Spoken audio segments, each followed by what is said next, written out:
रथ निर्माण को नहीं चलचंचल रथखला। तीन रथर निर्माणकारी सेवक मैंने रथखलाटे सकाळ 8टारे उपस्थित पूर्वक उपस्थान दे मुख्य विश्वकर्मा निर्देश मते निर्माण कार्य करुछंती। तीन रथर 16 गोटी चक निर्माण शेष होईछि। तीन रथर आ 2टी लेखाएं चक निर्माण शेष पर्यायर पहुंची।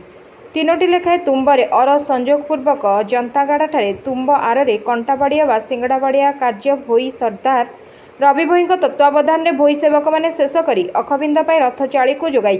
सिंगड़ा तुम्ब गुड़िकरे तुम्बबिंद कारीगर द्वारा अखबिंद पर तीन रथर महारणा सेवक मैंने माप प्रकार बड़का अर कटिंग तथा साल कार्य करुछंती। तीन रथर महारणा सेवक मैंने दुईटी चक प्रस्तुत पे 8टी लेखाएं पई बिंध शेष कलापर तीन रथर दुईटी सिंगड़ारे पई संजोग शेष होई पईरे किला बाड़िया बा बिलेई बाड़िया होई पई कलसा जारी रही। रथकलार स्थानाभाव जोगु अधिक चक निर्माण कर रखा संभव होना। परंपरा प्रकार आज भौरी तिथि चक अख डेरा नीति पर निर्माण सरिଥିବା चकगुड़ी को विधिमते बाहर को निर्दिष्ट स्थान को अणा एथिसह तीन रथर समस्त सालगुज तीखगुज जलजंत्र कुड़ुका 2टी लेखाएं ओरा एवं गोटे लेखाएं सिंहासन निर्माण शेष करिसंती।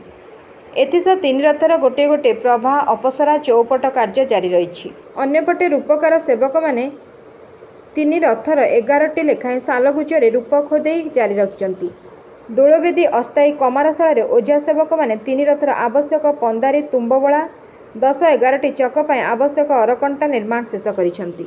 Bureau report 51 news agency.